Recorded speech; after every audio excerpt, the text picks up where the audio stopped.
because growing up with my dad as an original series fan, I think I felt like Star Wars was more my own thing. Trek Profiles Podcast, episode 89, recorded August 2023.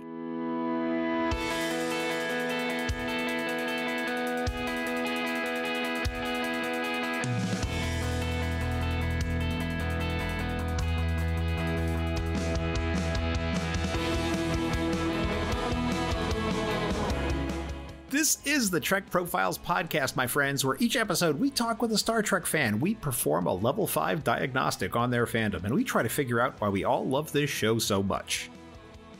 I'm John, your intrepid host of this whole enterprise, and I welcome you to this, the Trek Profiles Podcast, episode 89. If you wish to get in touch with us, you can reach us at feedback@trekprofiles.com, that's the email, or on Facebook or Twitter or Blue Sky at Trek Profiles.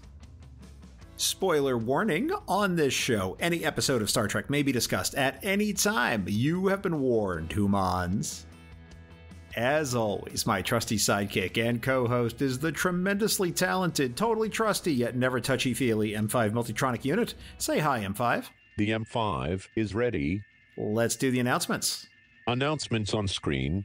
Trek Profiles is an independent show. If you'd like to support us, the best way to do that is just to follow us wherever you're getting your audio. We are on all the major platforms, and your following us helps other Trek fans find us. This podcast is 100% advertising free. We don't even have a supporters program or anything like that. But if you'd like to show some appreciation and show your thanks, I'd ask for your donation to our official charity here on the show. That's the Children's Fund for Glycogen Storage Disease. There's a link at trekprofiles.com/donate to give directly to the charity if you'd like to participate. Thank you so much for even considering it. There are some lightly edited outtakes and bonus material at the end of this episode. It will all come after the ending audio cards. Enjoy them or not, as you choose. At the end of every episode, my guest must face my Kobayashi Maru lightning round. They get 5 terrible multiple-choice Star Trek questions, and they have to give us their answers. After each episode drops, I tweet those questions out as polls where you can have your say. So in this one, we're going to take a look at the questions and answers from episode 87 with Jesse Earl to see how it went. Question 1. Which Engage do you prefer, Captain Pike or Captain Picard? My guest picked Captain Pike, but the poll people preferred Picard, and they made it so by an 82%, with Pike at a paltry 18%.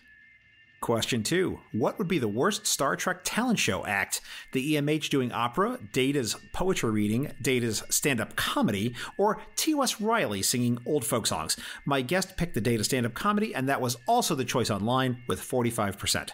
Riley was in second place with 27%, and opera by the EMH was in third with 17%, and Data's poetry came in at 11%. Question 3. Pick something to do tonight. TV with Tom and B'Elanna, bowling on Kirk's Enterprise, movie night on the NX-01, or spandex aerobics with Deanna and Beverly. Jessie said the NX-01 movie night was for her, and so did a plurality online with 31%. Tom and B'Elanna TV and spandex aerobics were tied at 26%, with bowling coming in at 17%. Question 4. Which of these is the best Chekhov scream? The Deadly Years, The Motion Picture, The Wrath of Khan, or The Way to Eden? My guest and the listeners were aligned on the answer, with both picking The Wrath of Khan, with the poll coming in at 81%. The Deadly Years and TMP tied at 8% each, and The Way to Eden came in last at 3%. Don't be Herbert. Question 5. Who we having a space beer with? A random Q. Please note that that's not the Q, but a random Q. Could be any one of them. A caretaker, an Organian, or a wormhole prophet.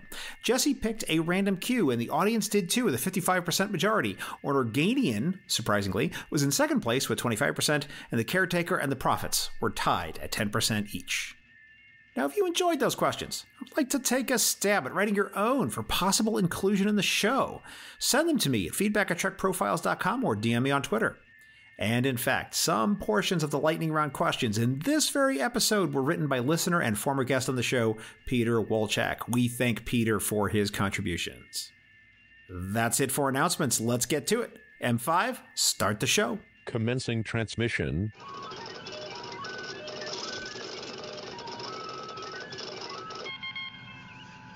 His favorite character is that Dax named Jadzia. He also loves that baseball-playing Solok and the Vulcans in general. He is from the Bay Area, just south of Starfleet Academy in North America, Earth, and Sector 001. It's author Mike Chen. Welcome, Mike, and thanks for being on the podcast. Hello, thank you for having me. I am so excited to talk about Star Trek for way too long. Now, Mike, people might think they've tuned into the wrong podcast because I think you are most well known for writing in the Star Wars realm. Are you in the right place? Did you take a wrong turn and end up here? So I have multiple Star Wars books now, but my Star Trek writing is outside of my fan fiction, which I'm technically supposed to delete. Because once you write for an IP, you're not supposed to post fan fiction anymore. And so my fan fiction from like 2016 or 2017 is still up. But I wrote the Deep Space Nine miniseries, The Dog of War. And that completed its 5-issue run, and people seemed really, really happy with it. So I was so excited to get to write. Well, I don't try to pick a favorite Trek show because they're all, it depends on how you're feeling at the time. But I will say unequivocally that I think Deep Space Nine is the best Trek show and possibly the best TV show of all time. So it was an honor to be trusted with that. Well, the M5 demands that I ask question one, which is, are you a Star Trek fan? I am a ridiculous Star Trek fan. Yeah, I mean, like I several times a week, even if there's not a new Star Trek show on, we will just watch Star Trek because it's what fills our soul with joy. And is this just Deep Space Nine on back-to-back rewatches, or are you watching all the shows, the new shows? What do you? All the shows.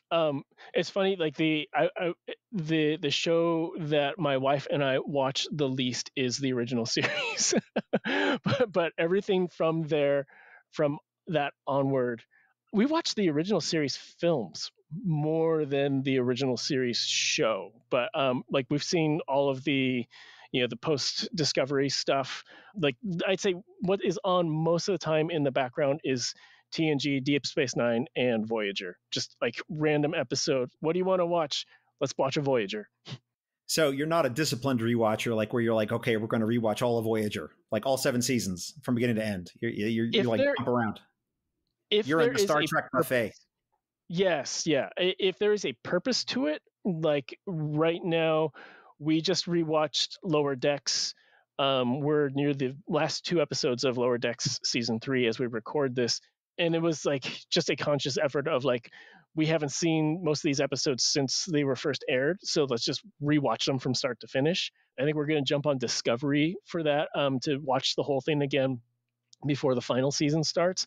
But in most cases, it's like, what do you feel like watching? Like before Picard season 3, I think we selectively picked like some episodes and we rewatched Nemesis and a few things like that, but there was a purpose to it.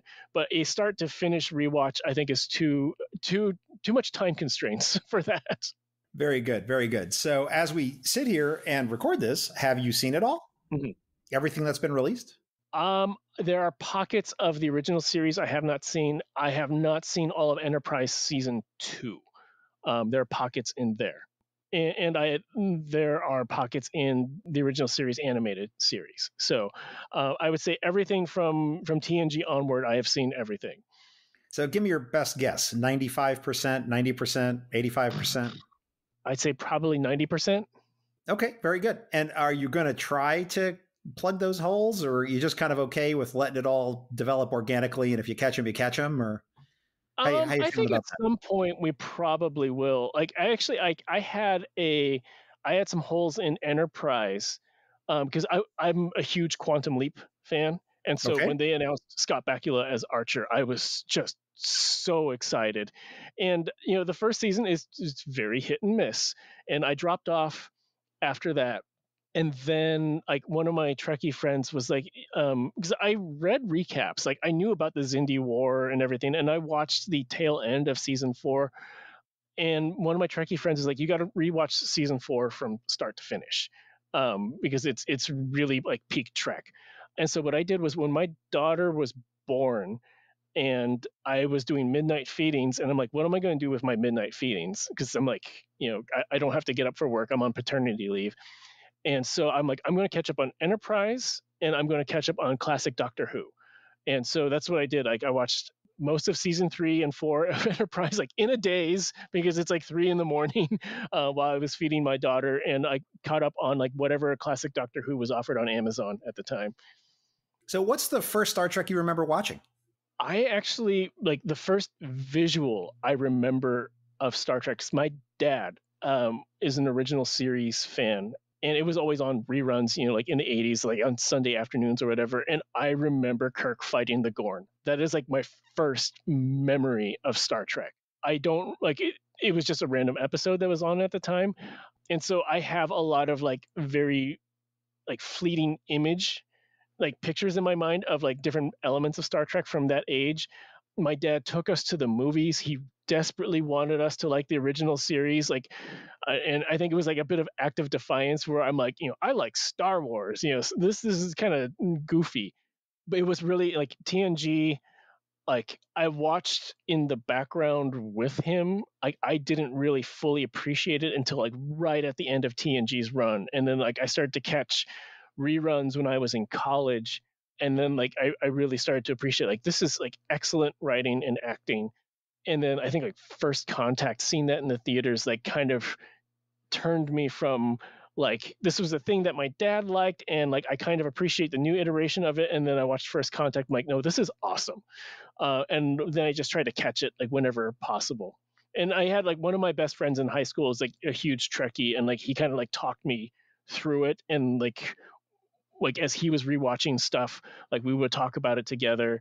And then so like when I think so at this point, like you're doing First Contact and then Insurrection and then Nemesis, and I tried to catch Deep Space Nine in syndication at the time, and it was just difficult because of 90s TV scheduling. But I'd say like that's the like when I really started to turn and become like mega fan. And then I met my wife, who was like mega fan, and like we just kind of locked onto it.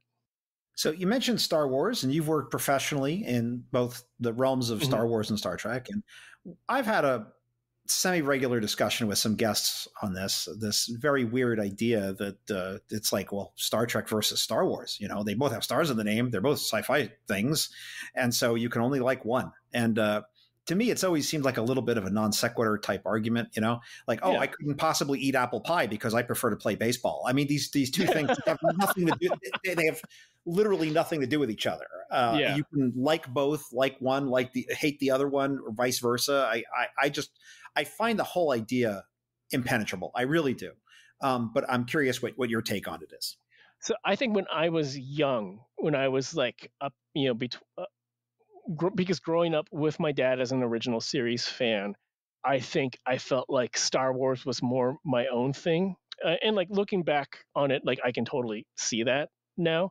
Like there was just like that ownership that you want to claim as like a young child over something.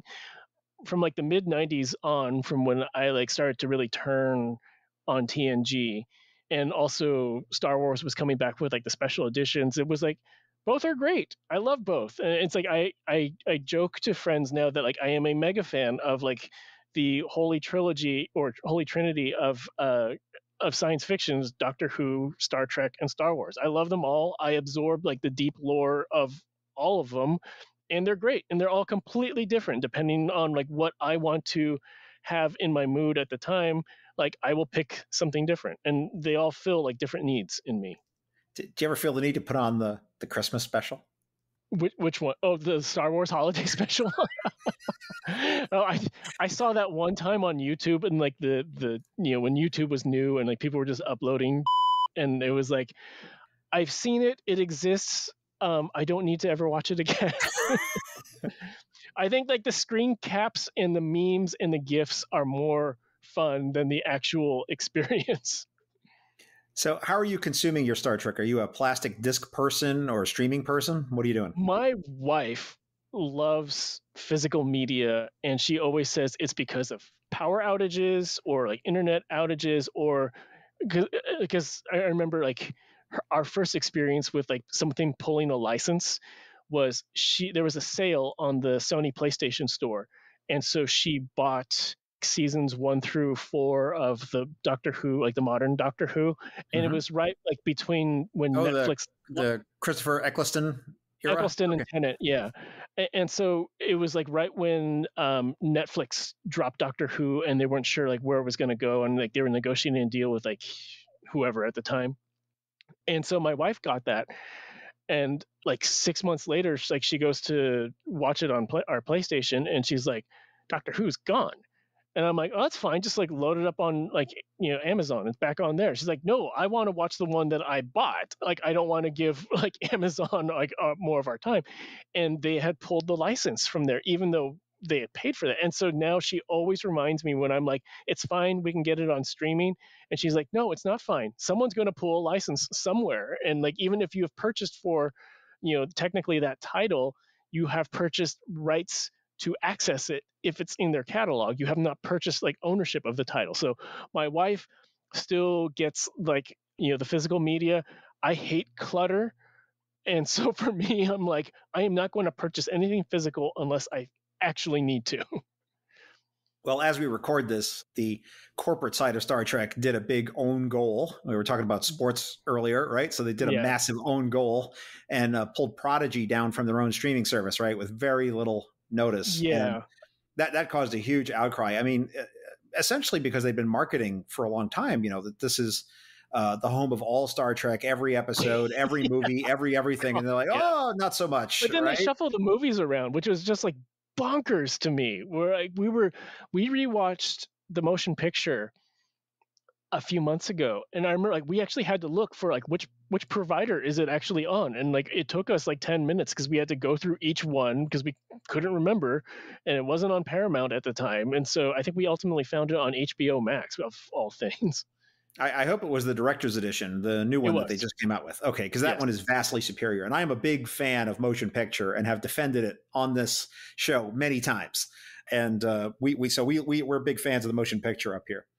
So, okay, fantastic. So when you're watching it, it sounds like you're putting it up on a big monitor, a big screen. You're not watching it on TV, your personal device. Yeah, big TV. Yeah. Okay. I have a hard time watching shows like my laptop is acceptable. This probably shows how old I am, but like I feel like I cannot watch anything more than a clip on my phone. I just can't. So I gotcha. Did you ever feel the need to collect anything? I am not a collector, and I think the part of this is, I just don't like clutter. So like in the video, you will see some things behind me of like most of those are gifts my wife has bought me for various things. So I'm not a collector. I do have like a few coffee mugs because I love coffee. I all due respect to Jean-Luc Picard, I totally agree with Janeway. Like I would find a nebula with coffee if I had to.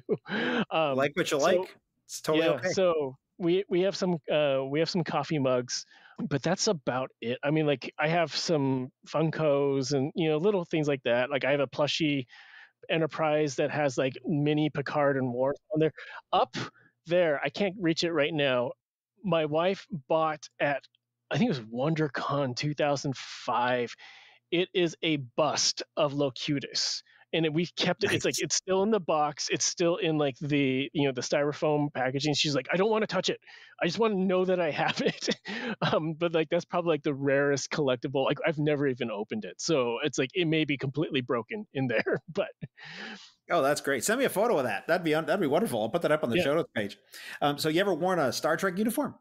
Kind of. Like I'm into casual cosplay, so I actually like right behind me. This is my TNG engineering uniform hoodie, and so I have adorned it with like the pips and like the comm badge and stuff. And I just wore like black slacks with it, so it's not technically an authentic cosplay type of thing, but I'm more of like the T-shirt realm. So I have so many Star Trek, Star Wars, and Doctor Who T-shirts. As we record this, I can tell you that last night, Mrs. Trek Profiles was telling me that there are too many T-shirts in my T-shirt drawer, and I have to clean some out. And I was like, no, but they're all important. They are all very important, and it's a struggle. It's funny because like when I was in my like teens and 20s, like it was before nerd shirts really started to become like a collectible thing, and all of my T-shirts were like indie rock band T-shirts, like. And so what we did to like, as those started to wear out and to preserve them, I put them in a space bag, and I was like, okay, at some point I'm going to make all my concert T-shirts from, and like all the clubs that we went to, all the festivals we went to, like I'm going to send them off and like get a quilt done. And I'm like, I'm at a point now with all my nerd T-shirts, like some of them are starting to get worn out. Like I probably should do that with some of these. It's like it's time to retire like this one Mass Effect T-shirt or this one Stormtrooper shirt with a hole in it. Show you how times have changed. The big thing to do when I was in high school, and I don't know if this is a thing from the 80s or just a thing that was in the 80s in my particular part of the world growing up in New York City, but for boys especially, was to get a denim jacket and to get the back panel painted with like your favorite band. It was usually bands that you would get painted on there. And, I would have wanted like a Starship Enterprise. That is what I would have wanted. But at the time, I was taking the New York City public buses to school, and I knew I would have gotten beat up. I just know that just would not have been a good thing to do. Today, I feel like it's totally reversed. Like today, that would be the thing to do. You would get plaudits from people. But back in the 80s, man, I'd have ended up like in a ditch, like, on the side of Queens Boulevard with my face smashed in. We talk about like, it's so interesting how fandom and like accessibility to fandom is different now. I think about like when I met my wife on our first date, she wore a Princess Leia t-shirt. And so this is 2002. And like, Star Wars stuff was there because of like the prequel merchandising, but like it was mostly focused on prequels. It was mostly focused for kids. And so for an adult to like wear a Princess Leia t-shirt, like she had to go find that. And that's when like I kind of knew, I'm like, okay, we have something here.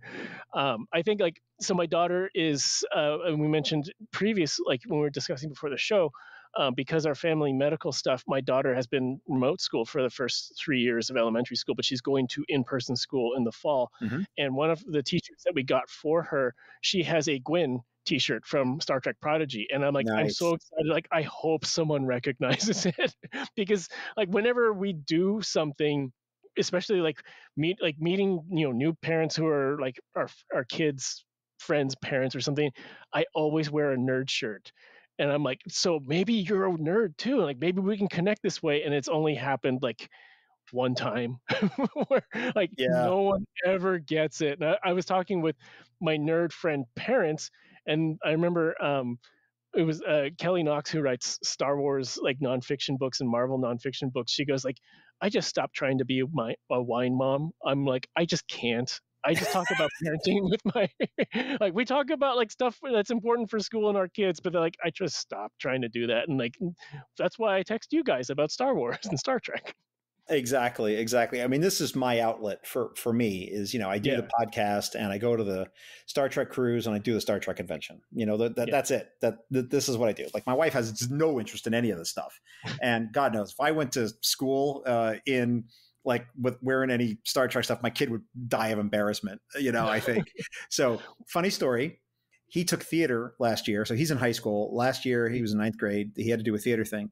And they sent in an assignment and they asked the parents to contribute a video reading a 3-minute monologue. And they were teaching the kids how to critique. And so they wanted the parents to submit videos that the kids would fill out these critique forms on to learn how to write a good critique and how to give feedback. Right.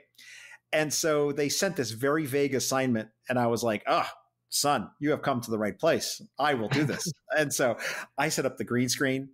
I had TOS uniform. I had the briefing room set behind me, and I did a whole. I even said on Twitter, like, "What should I do for my reading from Star Trek?" Right? Awesome. and so people were like, "Oh, you got to do the risk is our business speech," right? That was the one. I was like, "Yeah, I'm doing that one." So I did the whole risk is our business speech in the briefing room with the Kirk outfit on. I sent that one in. I was like, "Ain't nobody else gonna wear a costume and do like a set." It's like that, And I was like, I hope son that someday you talk to your therapist about this, and I'll feel like that'll be. Great victory for me. We joke about how like we have indoctrinated our daughter into like our fandoms, and it's funny because like she loves Star Wars, she loves Star Trek, she loves Doctor Who, but her big thing right now is D&D, D&D and Zelda. And so like I worry because she's about to turn 9, and I'm like, oh God, the way that she's going to rebel as a teen is she's going to reject all of these and then be into like country music or something like that. I'm like, it's going to be like anti-nerd and anti-punk, like whatever country those music are. And NASCAR, or just like some totally opposite She's thing. Like, I'm going to like the NFL and country music. I'm like, no. So you mentioned WonderCon before, so it sounds like you've been to a convention before in your life. So tell me about that. What was the first sci-fi convention you went to of any kind? that you can remember? So when in the mid 90s, I went to the first Anime Expo in San Jose. Actually, it might have even been Santa Clara at the time. And so I was probably like 13 or 14 late, and like one of my nerd friends found out about it. It was like in the back of like an anime zine. Like that's how they found out. And we went there. It was interesting because like we spent most of the time, we only watched like one or two of like the screenings that they had, and they would bring over like these Japanese tapes, and they were like manually subtitled by fandom. So like we barely attended that. Like to us, like the big thing was going into the dealer room and like buying anime merch, which was just like blew our minds at the time. So I went to, I think, the first three anime expos before they moved to Southern California. I didn't do anything in college. It was after college and then WonderCon at Moscone Center, when that was still here, we went to that. We went to Star Trek Las Vegas a few times. The last time we went was like 2006 or so.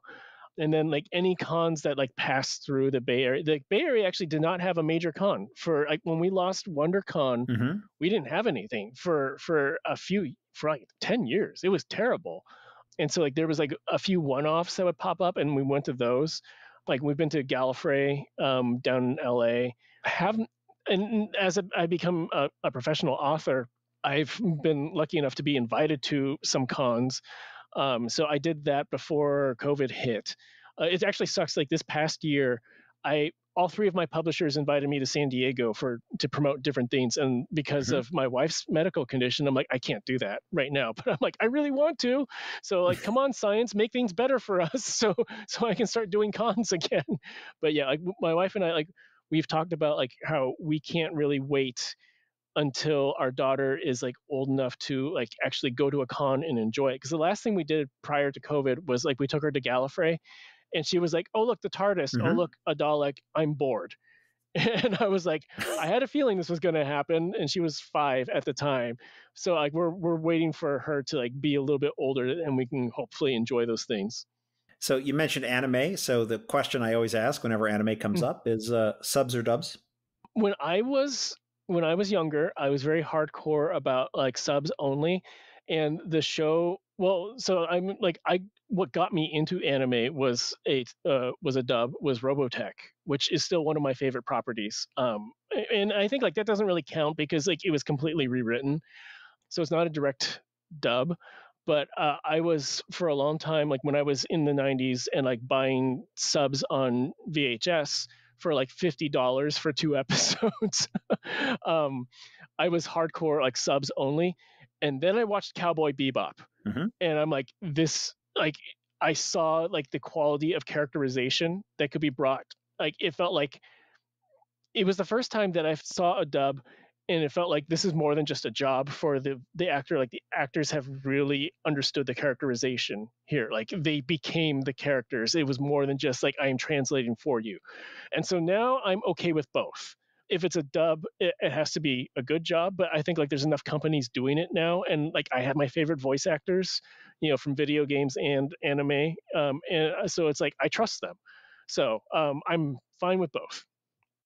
So, Mike, the M5 tells me that I'm to ask you about your almost elopement to the Star Trek experience. So I don't know what this is about. So what are you going to tell me? So the Star Trek experience in Las Vegas is something that I mourn very deeply. And I don't mean mourn like Deep Space Nine, though, because Quark's bar was there, it's appropriate to say. We went to the experience, I think, 3 times. One time for actually Star Trek Las Vegas, but I think like the time that we almost got married there, I think we just went to go to the Star Trek experience. And they had full-on wedding packages. I mean, people should know, people who've never been, yeah, they had full-on wedding packages you could buy. So the way that it went, actually, I think it was the first time we went to the experience. It was like 2005 or so, and we were engaged at that point. And we go there, like we're like in Quark's bar, like we go through the museum, we do like the Borg experience, and then my wife picks up a pamphlet for the wedding stuff, and it's like you can do like you can actually get an officiant, or you can just do like a vow renewal, and it's on the bridge of the Enterprise D. And I remember like when we first walked into the Borg experience thing, like for the first 10 minutes, you're like kind of touring the Enterprise D, and we walk into the first hall after you get transported in. And like side note, I have no idea how they did the transporter effect, but it was really really cool and it felt real. um so we walk The into the walls get hall. lifted out, and there are massive Is that what fans happens? that are blowing on you. Yeah, the walls go away, and they replace the walls, and there's massive fans blowing on you at the same time, if I remember it right. So yeah, so it's like strobe light, the walls get removed, and then okay, that makes a lot of sense. So I remember like we walked into the hallway for the first time, and my wife turns to me and she goes, "I never want to leave. Like I just want to sit down in the Enterprise D hallway and like never leave." So on her way out, she grabbed the brochure, and I remember like we were back in the hotel room, and she's like, "Do you want to get married on the Enterprise? Like forget like the big wedding. Like do you want to get married on the Enterprise?" And I it's one of my biggest regrets. We should have just gotten married on the Enterprise, because we like I think like 6 months later we got married at San Francisco City Hall for like insurance purposes, because my wife, like her job was no longer going to support insurance, and it was too expensive for her to pay for it out of pocket, and we're like, we're already engaged, let's just do it.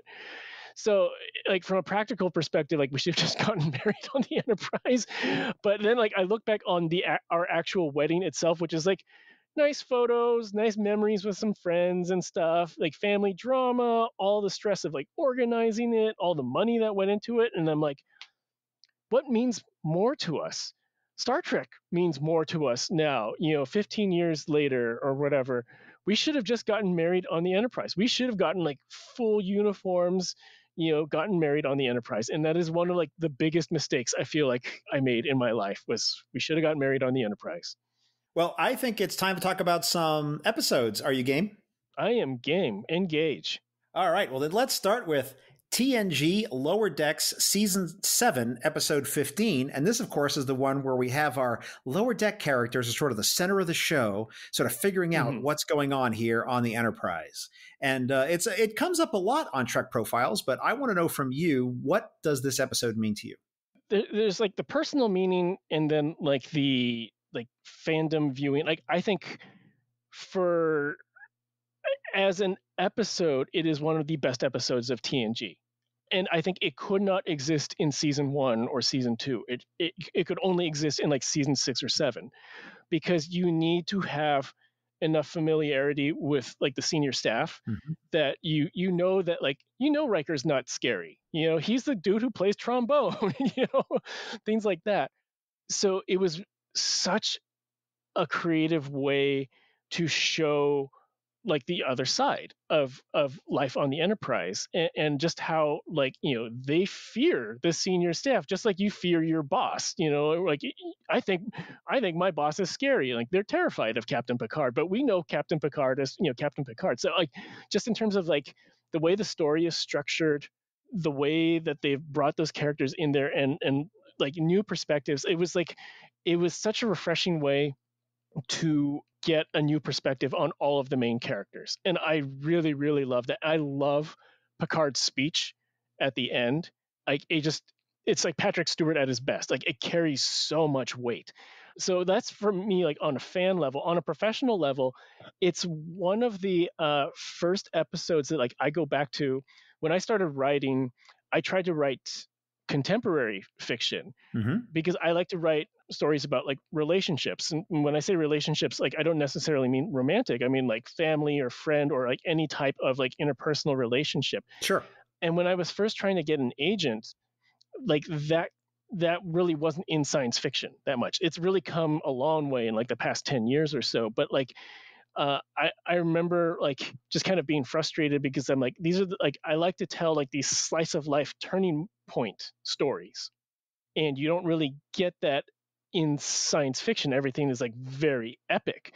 And this is one of those episodes where like when it was just upon a rewatch where I'm like, no, wait, you can do this. Like this does not, you can tell a story that is like micro in scale and be very, very character focused. And it's just a slice of life.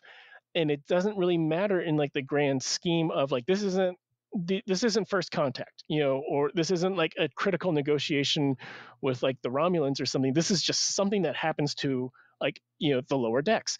And that really helped me try to find like my own voice when writing. Like it's something that I kind of would go back to when I was struggling about like trying to find the way I want to frame things. Like it's second nature for me now. But like at the time, I was like, this is a really good representation of the type of story that I want to tell. I want to tell like a slice of life inside like a greater fantastical setup.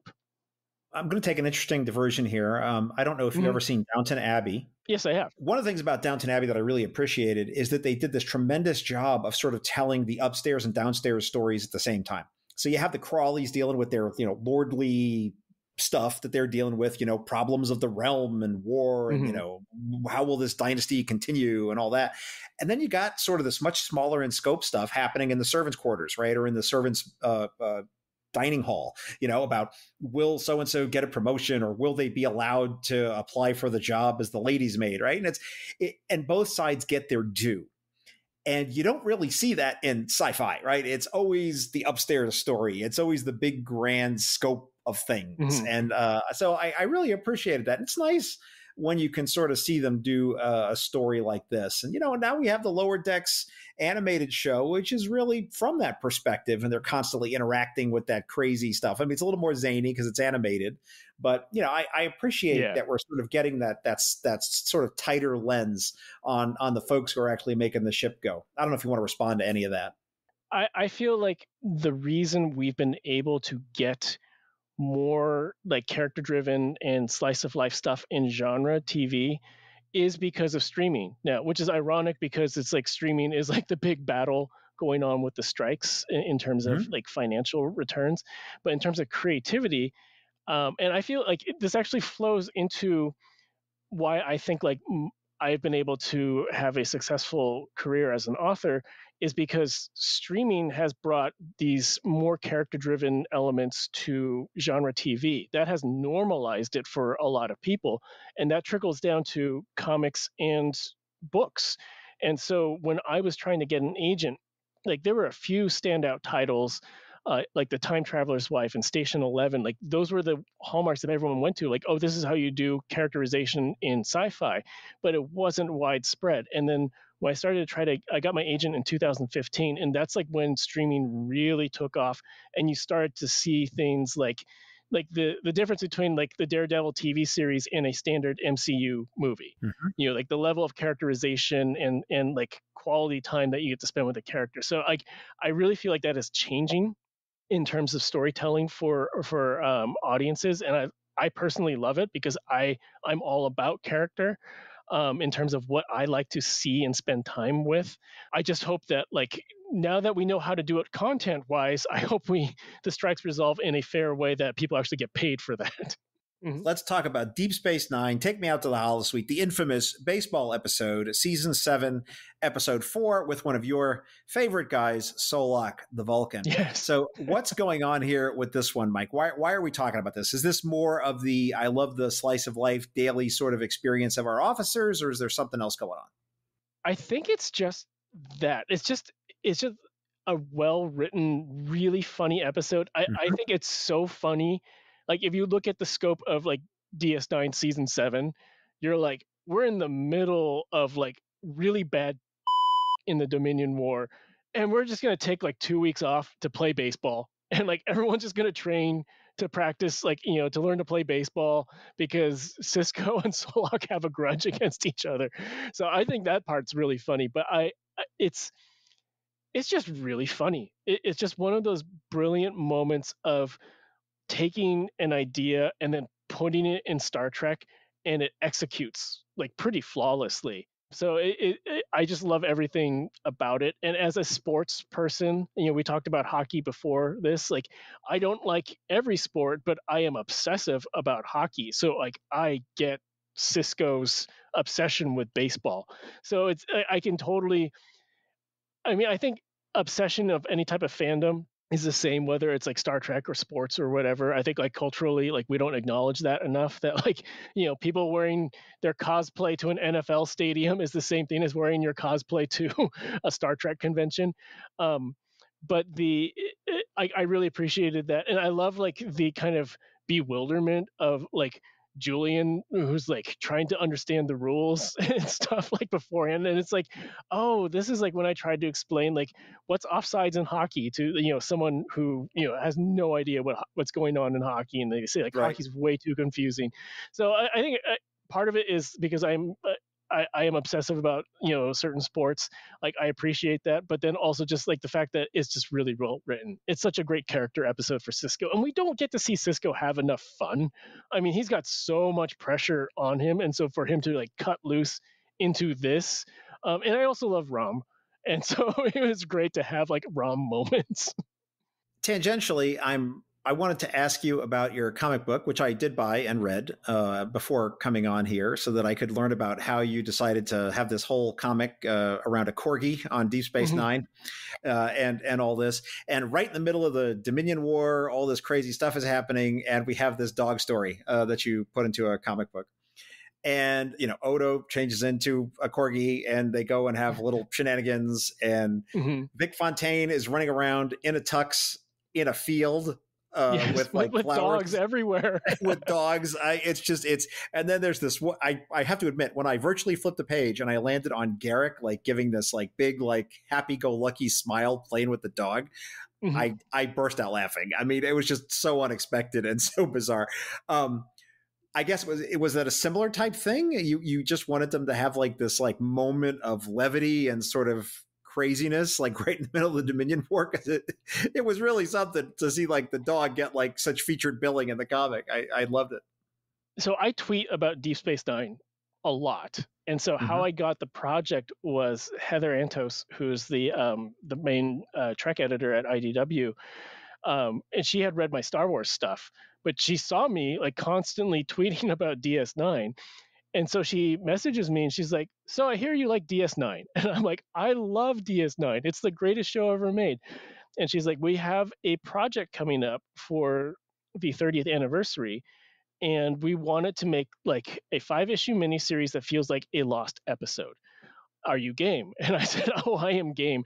And I sent 5 different pitches of different things, and like what actually got picked. So it goes through IDW, and like the editorial team goes there, and then it goes to like the curators at Star Trek, and like they all agreed that like they wanted the dog pick. But I had another one that was about Cisco like finding some Borg tech and like kind of confronting his Borg PTSD about it. And they're like, "Can you make the dog story the primary, but then take the Borg pitch and weave that into like a secondary?" And I'm like, okay, I get to hit everything that I want right here. There is one of the pitches that I can't say publicly. You can cut this, but I can tell you privately what it is afterwards.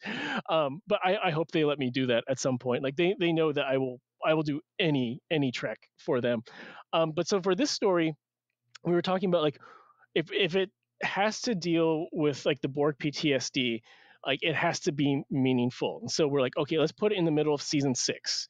And I had pitched it like right after they take back the station from the Cardassians. And the idea is like the Borg device that they find could theoretically turn the tide of the war. Like it could be so invasive into like the Dominion systems that it could just steal all of their information from them.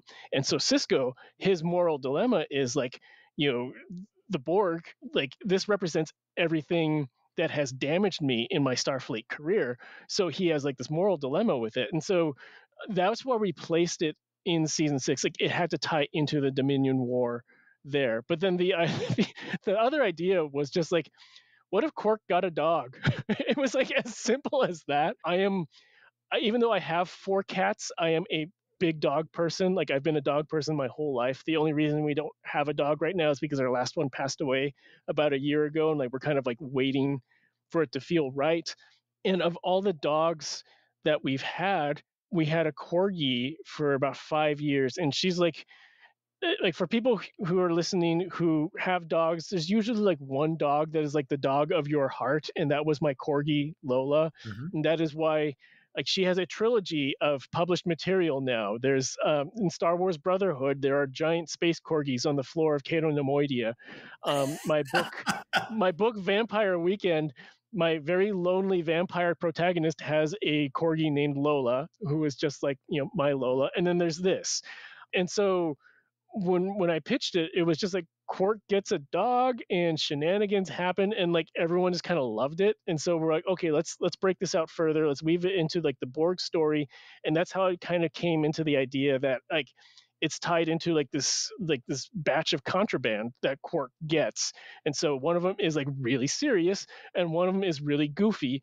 But I also like when I was pitching it, I just thought of like the idea of like all the different DS9 characters kind of like letting down their guard and playing with the dog. Yeah. And they let me run with it. There's like in the first issue, like when they really get to do like the holosuite like dog park shenanigans, Yes. and that's where it's like to me, I'm like, I wrote Jadzia Dax is hugging this dog, and this is the greatest thing I've ever written right here, like the script direction for that. So that's how it came to be. It was like balancing like a very serious moment in the Dominion War and a very serious moment for Cisco with a plot device that I just wanted to do. And everyone thought like, oh, this is going to do really well because everyone loves a dog. And like the image, I remember when I first saw the first cover, and it's like it's the DS9 cast, except there's a corgi sitting in Cisco's lap, and he's got kind of this annoyed look on his face, and it's just like, okay, this is going to sell comics right here. Like, if you like Star Trek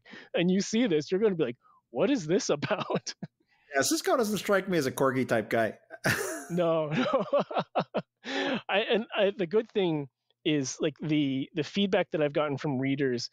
I think the most important feedback that I've gotten from readers is they say that they feel like all of the dialogue feels like the characters, and like that's for writing IP, that's like the most important thing that you can do. So Yeah. I was really really happy to hear, like, first they said they loved the dog. I'm like, that's great. But then second is that they felt like it really was well representing the characters. All right, let's talk about another episode. Let's talk about Star Trek Picard Imposters, Season 3, Episode 5. This, of course, is the return of Ro Laren wearing a most regrettable wig. I feel bad for whoever did that to him. But I want to know from you, what is it about this episode that appeals to you? And I sincerely hope we're going to talk about Hot Drop in the Saucer section. So over to you, Mike. I feel like I adored Picard season 3, and I think I'm in the minority where I really enjoyed Picard season 1 and 2 because I understood what they were doing with it. Like I understand that like they weren't, Patrick Stewart didn't want to make TNG season 8. Like he wanted to like focus on various elements of Picard's trauma, and I'm like, okay, that's why we went here in like seasons 1 and 2. And I love the new characters that they introduced. But Picard season 3, like I was not expecting it to basically be like a giant sequel to 90s Trek. And so it with like writing that was just like the character moments, I did not know Jonathan Frakes could perform like that. And with all due respect to him, it's like he does not get to flex his acting muscles in TNG the way he did in Picard season 3. And so I find that like with a lot of serialized shows, one of the reasons I love 90s Trek and it's always just on in our TV is like we can just pick an episode. Like you don't have to worry about like the moment. I mean, DS9 you kind of do, but then there's enough like standalones that like you can just like pick and choose. So with Picard season 3, like I think if I rewatch it, I'm going to rewatch the whole thing. And I feel like so many of the different episodes were like high quality, but with like slightly different tones and different purposes. This one to me felt like it hit on all cylinders in terms of like tension and stakes and callbacks and like really organically weaving in like this lingering plot thread from TNG. Because like I had no idea that Ro was going to be in the episode. I remember like a few days before the episode dropped, we were just rewatching random TNG episodes, and like I tweeted out, I'm like, I hope someday like I hope they address like what happened to Ro like during this, and then like it literally dropped like 2 days later. So I'm like, oh, this is awesome. The performance I mean, like, there's great performances all around, and like, there's a moment in this where I'm like thinking, you have you have Rolarin coming back. You have like the TNG cast here. You have like the changeling threat. You have Mm-hmm. Seven like leading the charge on like how to address like the changeling threat. And I'm like, this is like the greatest thing I've ever seen in my life. Like the way that everything was kind of coming together. I mean, there's so many great performances in Picard season 3, but like I just keep thinking back to the bar conversation with Picard and Ro, Mm-hmm. and like just how heightened the emotions are in that. And when when Picard says like, you broke my heart, and it's like the sort of like level of depth that like we don't quite get in TNG, and we always wanted that out of these characters. And so for like, I could recommend Picard season 3 as a whole to like to anyone who's ever enjoyed Star Trek in any form. But I think like this one is like the epitome of like, we want to honor the past, we want to resolve the past, we want to give everyone great character moments, we want the stakes to be so high, but and we want to lean into the mystery and to have all of that firing off on all cylinders. To me, it's like a perfect hour of television. Star Trek Voyager, Blink of an Eye, Season 5, Episode 12. This, of course, is the one where the Voyager accidentally causes a religious sort of explosion and awakening on a planet. We have some wonderful performances here, but tell me why this episode stands out for you. I think it's one of the best Star Trek episodes. And it was funny with like, what does that mean? I think back to so Strange New Worlds this past season. There was the episode where Pike and La'an, and was it Mbega, who like when they lost their memory, and they had like among the Lotus Eaters. Yeah. And I remember like there were some people who like didn't like that episode. I'm like, that was such a Star Trek episode. Like this sort of like weird like thing that happens, and then they have to figure it out, and it's got like some science in there, but also like it's very character driven. I think like there's so many peak Star Trek episodes from each series that do that, like where this very strange science thing happens and it reveals a lot about the characters in there. And this particular Voyager episode, there's so many great ethical dilemmas in there. And the concept of like basically like time dilation.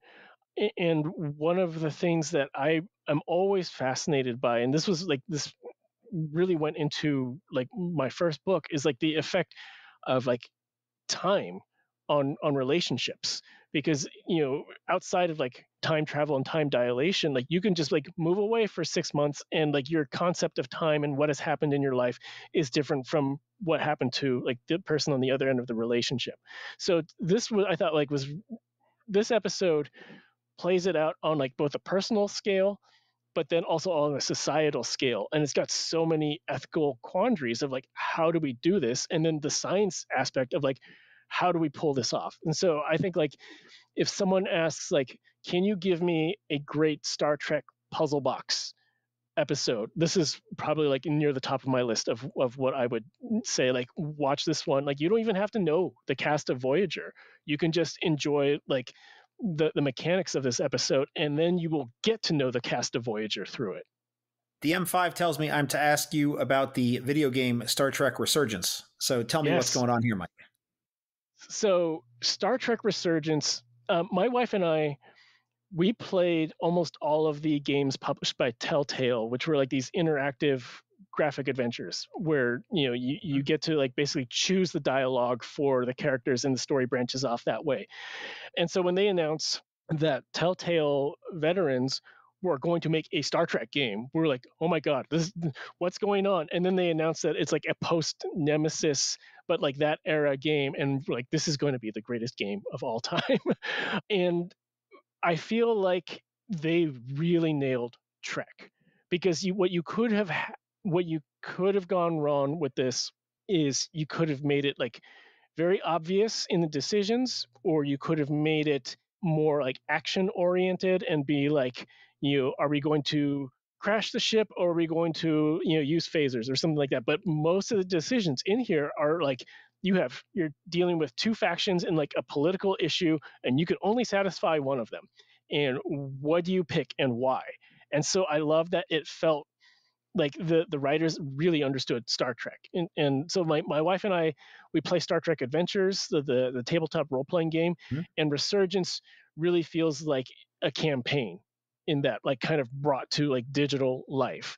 And what was I thought was really impressive about this, I mean, Riker is in it, not that much, but Riker's in it. Spock plays heavily as an ambassador in it. So like you have ties to legacy Trek, and it's clearly like you can tell the time period from the LCAR screens and from the starships and just like the general aesthetic of everything.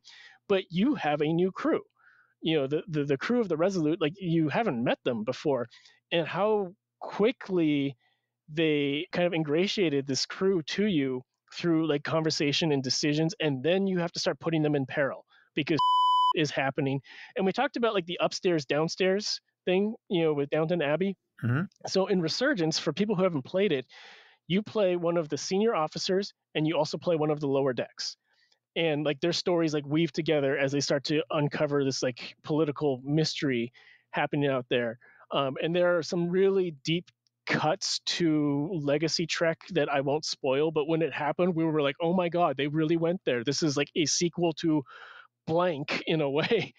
So it just, outside of technical problems, because we downloaded it right away and there was a load of technical problems with it that apparently they patched back in, but outside of that, it was like I really enjoyed the TNG game of Final Unity, which is like the DOS graphic adventure from the 90s, but like that is hampered by a lot of like 90s game development problems where like the puzzles are too hard, right. or it's like you can do stupid things like walk off a cliff or whatever, whereas this takes all of the lessons that they've learned in adventure games over the past 20 years and puts it into a post Nemesis game. And I highly recommend it for, even if you don't play video games, you will feel like you're in an episode of Star Trek. I cannot praise it enough for just like, putting you in there, and you are making the ethical dilemmas, or you are like solving the ethical dilemmas.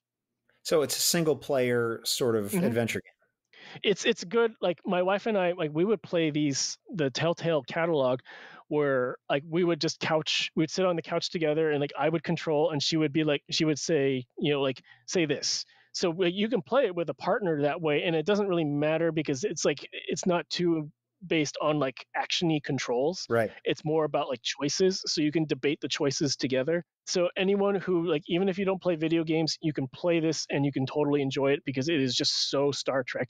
And the guy they got to do Spock is amazing because it's like it's not, it's old Spock. It is like pre-Kelvin Spock.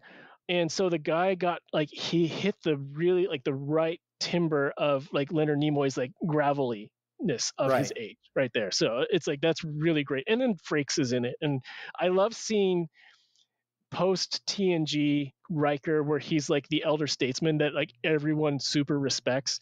And they wrote him that like he's still got his Rikerness in there, but he knows that he's a mentor now, which is really great to see. And he's still throwing his leg over the chairs. Yes. Riker. This next pick's a little unusual. It's the autobiography of Catherine Janeway, but you said the audiobook version. Now, I read the Dead Tree version. So tell me why specifically the audiobook was listed here for us to talk about. Because it is narrated by Kate Mulgrew, and she does it completely in character. And it's like, it feels so seamless to her Janeway. And there's, you could read the print version.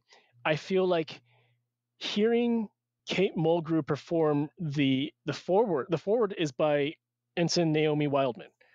And so for Kate Mulgrew to read that as Janeway carries so much like immediate emotional weight to it. So of the different autobiography books that have come out, like this is actually my favorite. And I think part of it is because Kate Mulgrew did the audiobook. Like it lends so much more character to it. Like she knows how to perform this character. So for me, like the contents of the book, I mean, none of it's really surprising. She talks about her relationship with Mark. She talks about Tom Paris's dad a lot. She talks about like, Yep. you know, I forget his name, but like the doctor on Voyager who dies in the premiere. She talks a Yes. lot about that, and she also talks a lot about like Seven and working with Seven on becoming human. And the epilogue of it, like the post Voyager epilogue, I think is basically thrown out of canon now, thanks to Prodigy, which I have, Sure. it's fine. But like just like the emotional journey of like hearing it takes it from this is an audiobook to this is Janeway reflecting on her life. And for me, like Tom Paris is one of my favorite characters, even though like season one Tom is pretty horrible, pretty like microaggression-y to like everyone.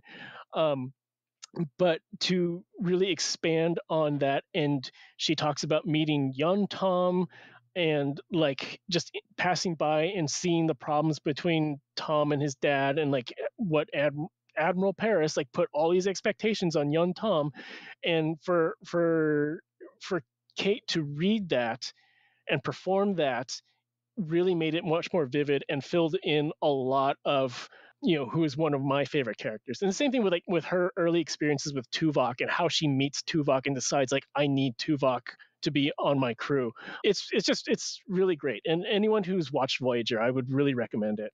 Speaking of Prodigy, let's talk about a Prodigy episode that's on the list, or episodes, I should say, and that's Lost and Found. Mm-hmm. So here we have our introduction to the unwanted, the kids who are living on Tars Lamora. So tell me what's going on with this one for you, Mike. If you follow me on Twitter, I tweet a lot about like indoctrinating our daughter into nerddom. And Prodigy, like the Prodigy premiere is like a real turning point in my daughter going from I enjoy Star Trek to like I need to watch Star Trek every week.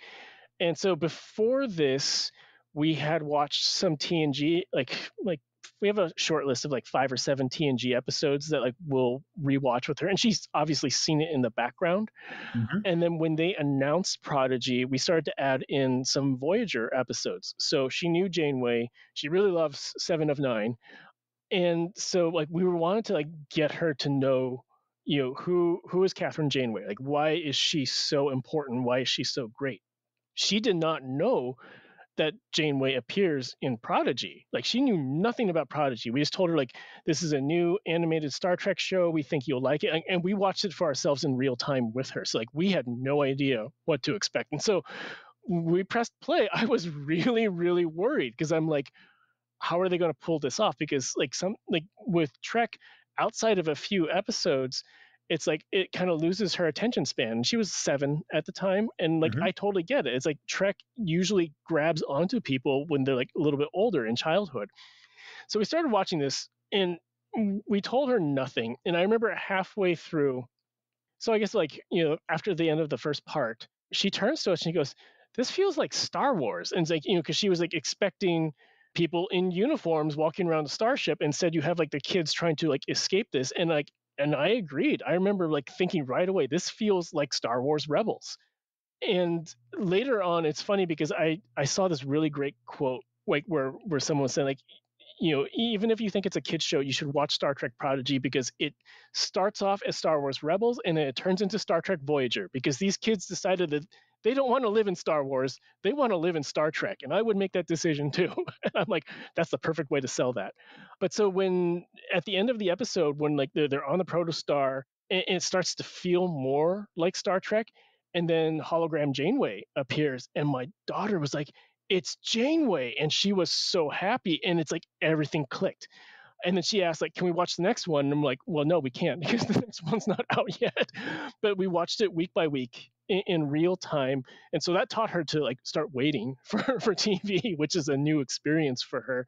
But I remember, I think it was like the third episode when like it's the one about where they have to do like a lot of astrophysics calculations. And I'm like, this now feels like Star Trek. I'm like, this is so brilliant because they took it from this like fast-paced action show and they kept like kind of the like some elements of that, but they've really melded that into Star Trek. And now my daughter wants to watch it every week, and she's getting pieces of Star Trek lore through it. And it was funny because like we watched the Borg episode in like the second half of the season. That was my daughter's first introduction to the Borg. Outside, like she knew who Seven was, and she knew Seven used to be a Borg, but she didn't quite know what like the Borg looked like. Huh? And so she watched that episode, and we're like, that's the Borg. You know, they're kind of scary, but like this is how they work. And we're like, do you want to see more of the Borg? And so we watched Q Who right after that. And I remember afterwards we're like, well, like that wasn't too scary, was it? And she's like, no, that's not scary. The Borg aren't scary, you know, like in the way that kids are defiant. But then like when we went upstairs to like get ready for bed, she turned on all the lights, which she never does.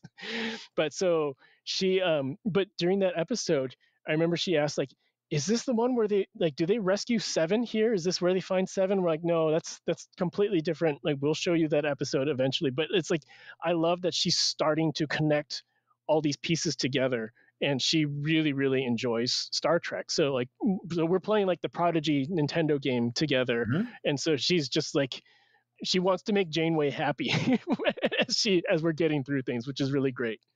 So I have to ask, how did she respond to Dark Hollow Janeway? Villain Janeway. She was like, no, what is happening? So we have not shown her the clip yet of the Voyager A.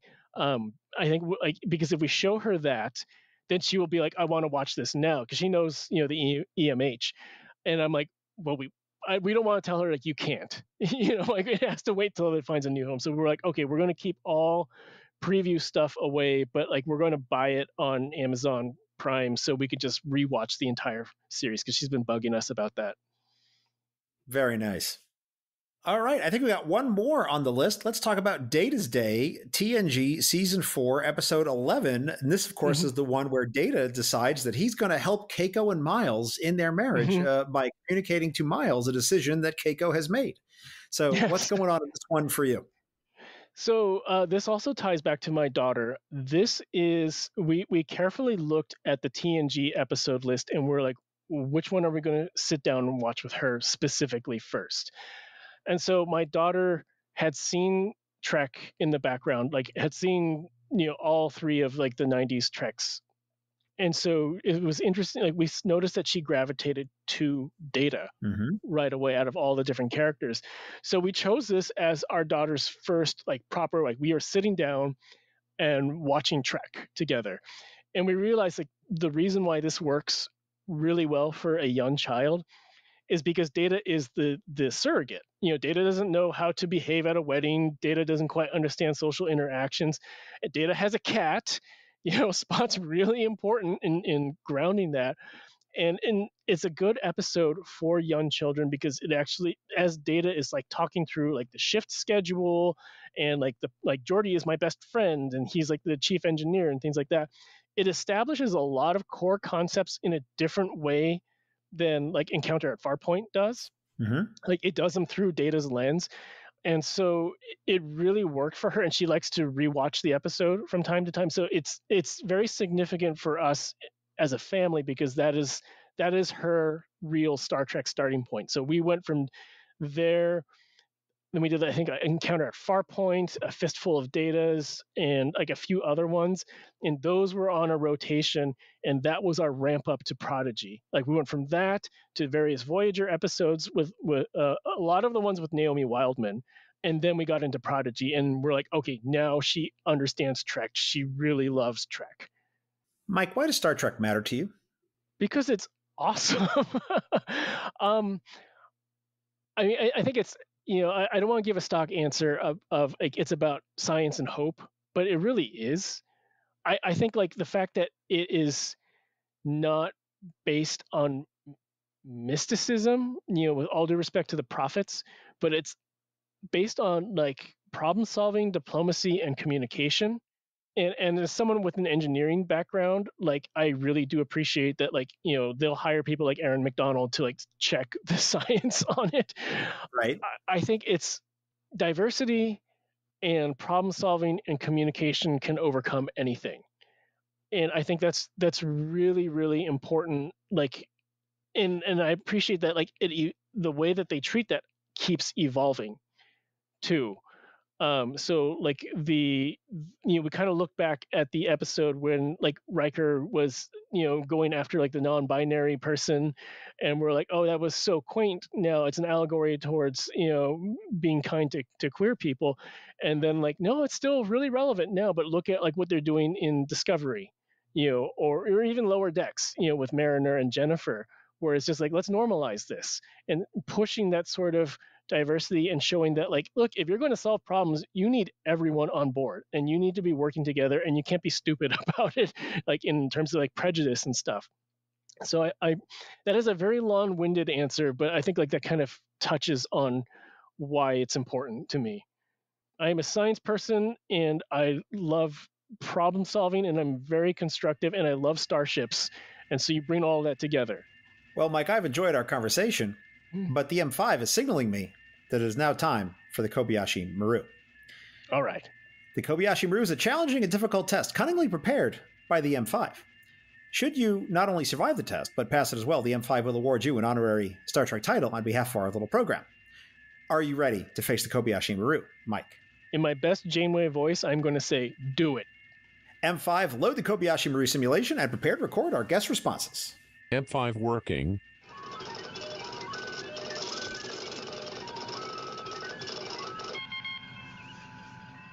Where are we hanging out on Parnassus Beta? The Mercantile, Grafton's Flower Shop, or the Lapithus Market?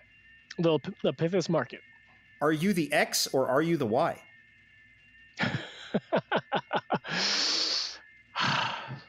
I'm putting my math brain on because you're always solving, because there's always Y equals coefficient X something. So I would say I am the X. Regarding Vulcan Tevmel, how do you prefer your twist? 3/4, 1/2, or 1/4? I'm going to extrapolate this into a real world idea in my brain, and I'm going to say 3/4. So we're buying some paintings at Pelia's store in Vermont. What are we taking home, the Manet or the Vermeer? The Manet. Which term best describes the crew of the Enterprise? Unbreakable, unshakable, ovational, or sensational? Unbreakable. Simulation complete. M5, please compute the results and tell us if our guest has passed the Kobayashi Maru. Analyzing responses.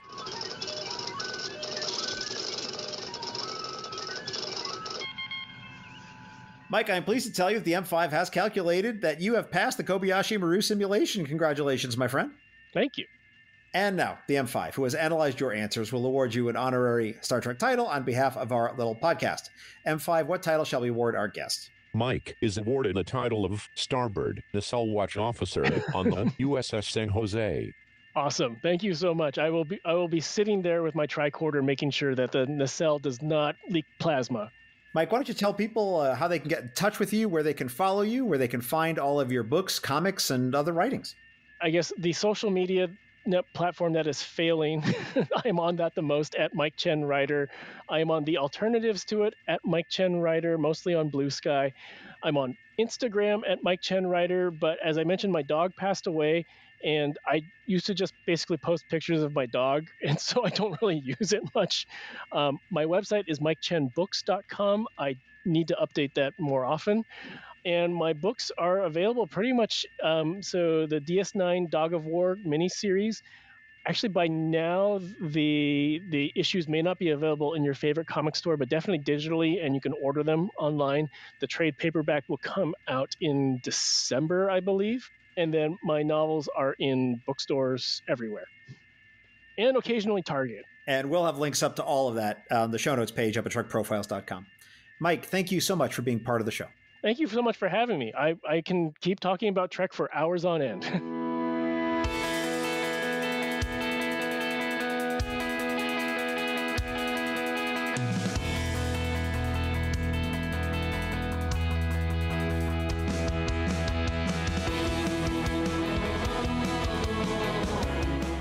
Here ends this installment of the Trek Profiles podcast. And before we offer a Trek quote to close this episode, I'd like to remind you that you may send us your delightful subspace communiques, your angry barrages of photon torpedoes, or audio recordings of yourself singing Subspace Rhapsody to feedback at TrekProfiles.com, or on Facebook or Twitter or Blue Sky at Trek Profiles.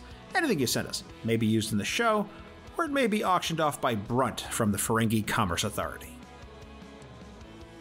This time, I'll leave you with a quote from the Vulcan gangster Kryn, who in the episode Imposter said, quote, "There can be no utopia without crime. Ergo, an organized crime enterprise is logical." Close quote.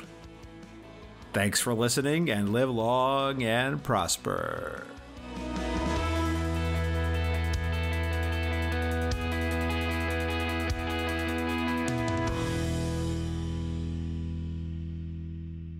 This handcrafted podcast is brought to you by Stars and Sky Media Lab. It's cosmic.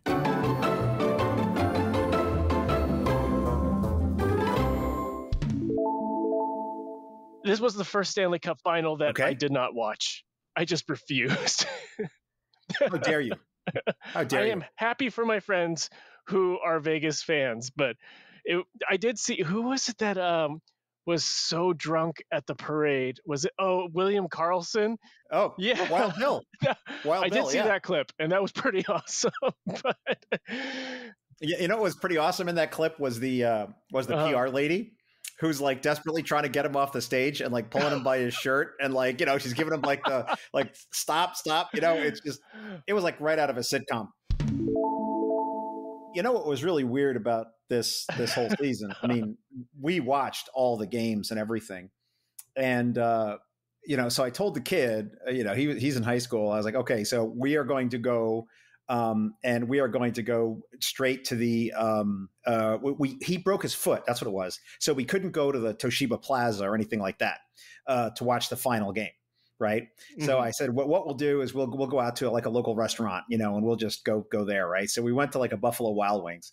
The game began at like 4 p.m. or 5 o'clock. No, it began at 5. And I said, we're going to leave the house at 2:45. And we got to the place and there was like 2 tables that had people at them in the entire restaurant. By the time the game began at 5, you couldn't get a seat. The whole place was jam packed with, you know, locals. It was great. And like they had TV screens just running around the place. Mm-hmm. And I mean, I mean, you said you didn't watch it, but I don't know if you followed it at all. I followed it. Yeah. Yeah. I mean, it was like, it was a blowout. It was a blowout. Yeah. I mean, we're basically running a clinic on Florida, right? Like, you know, now here's how you would want to, you know, here's some things we can show you about how to play hockey. You know, it was really like that. I saw the score and I was like, as a Sharks fan, I'm like, I don't know if I'm happier that it's a blowout or madder that it's a blowout. Well, you know, it's what was weird about it is that it kind of, as a Vegas fan, I felt kind of like you're a little bit robbed in a way. It's a little anticlimactic, huh? Yeah, because it's like by the middle of the second period, I mean, like let the festivities begin. You know what I mean? Like everyone was already like in full party mode. There was none of this like counting down the buzzer stuff, you know, because it was like, what was it, 9-2 or something? I mean, something like that. Yeah, I saw the score and like Vegas had 8 goals, and I'm like, okay, I'm not even going to track how this ends. And so like you don't bring out your Titans like except under very particular circumstances, you know, in very particular ways, like under direction with a whole fleet around you, you know, and even then you still occasionally they get blown up. And so do people like make items in the game and then sell them like on eBay and then like transfer them, like that sort of like a real world currency? That's one of the few things that's forbidden. You're not supposed to do that. Okay. You're not supposed to do that. But the other part that's built into Eve is that like when I said everything not forbidden is allowed, I meant it. And so like if Mike joins my player guild, which they call I forget what they call it. It's not called a guild, but it's basically a guild. If player Mike is like, hey, I'm a new player, Mike joins my guild and works his way into the management structure and steals all of our money, that's allowed. Can you put a bounty on him? Or yeah, you sure can. Or if Mike is actually a spy for another company. Oh, that's cool. Like that's allowed. Yeah. And so there's like very strict rules about comms, about like when they call for a fleet action, you know, like who can be logged into this stuff. There's all this vetting they do when you decide to join a company, and then that would be in like a corporation, or you join a corp, and then your corp is part of an alliance, and then those alliances are part of like these massive organizations. The most infamous of which is the Goons, the Goon Squad or Goon Swarm. That's one of the biggest. There's others, but I mean, when these fleets are going out, Mike, you're talking, there might be 500 players, like in a How do their particular area. servers handle that? So great question. So they have something called time dilation. So, and this is part of the game, it's built in. So what happens is when a bunch of players all warp into the same system and there's a lot of players, the game automatically slows down the user interface. Oh, that's smart. Yeah. So you have, you could like hit a command to fire a weapon or do something, but like nothing may happen for, 5 seconds. And it's not lag. It is not like game lag. It's just the game is intentionally slowing down. It's not like the server is struggling to keep up. It's that the server automatically slows down the increments, or lengthens the increments, I should say, between where you can input a command. So, they specifically do that. Plus you can turn your computer into a potato, which also helps. So you turn off all your graphics, you turn off any of the fancy things to make the game look better. And basically like you're trying to basically turn the game into ASCII art. That's what you want. Like you just want ASCII art, you don't want any graphics at all.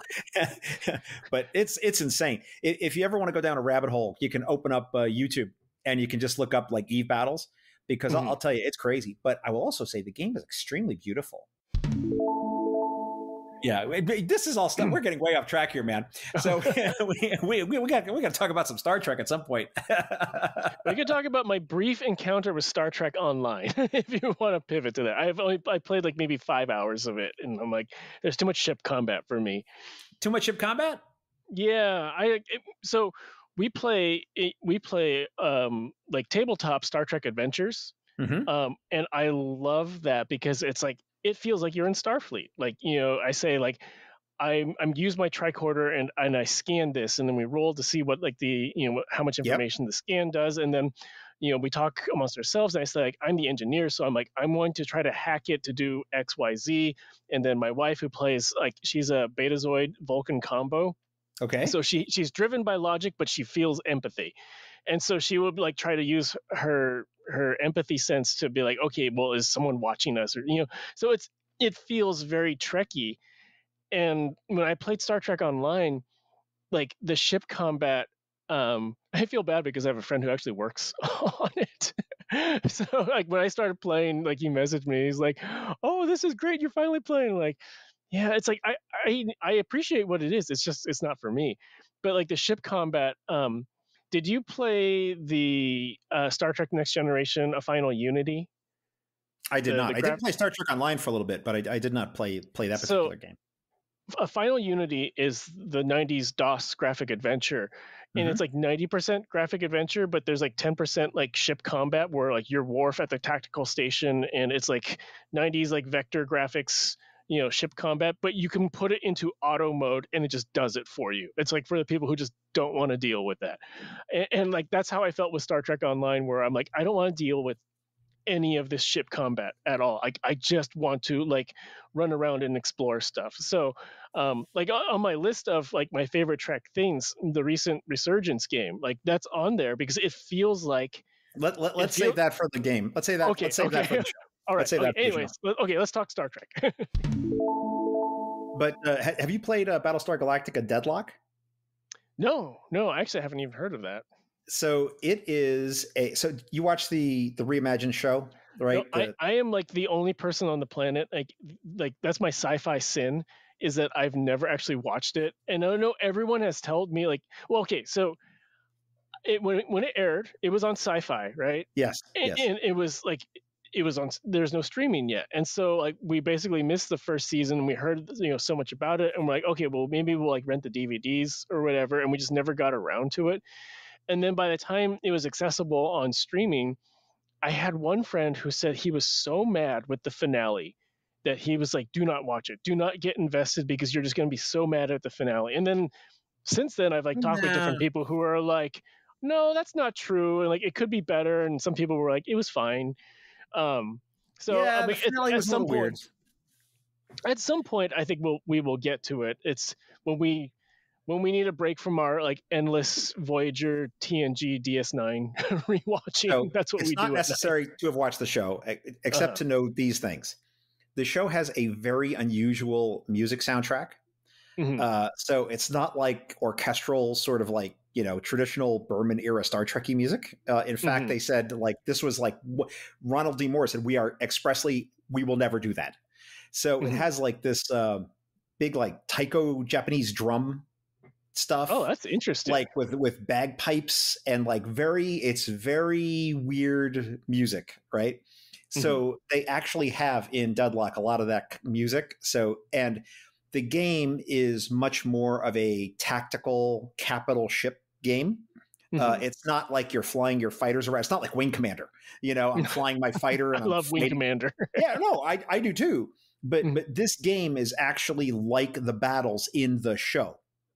Like where it's like, okay, here's the battle stars, here's the base stars. Like the battle stars have to get to here. The base stars are going to try to stop them. And it's like almost like a turn-based game where like it's like a real-time strategy with ships. Yeah, but it's very evocative of how the combat actually works in the show. Like you tell your Vipers, block this or guard that ship, and like they just do it, and you can give your ships general directions to go, but like they steer themselves, but you just like tell them like go more like this, And what I like about it, that this is just like my favoriteest thing, and it's so stupid, is that at the end of every engagement, you can turn on cinematic mode and it replays the battle for you as it actually turned out with the music like from the show. That's cool. I like that. You watch the battle happen, and it's just it's like, and you just did the mission. I mean, you know what happens.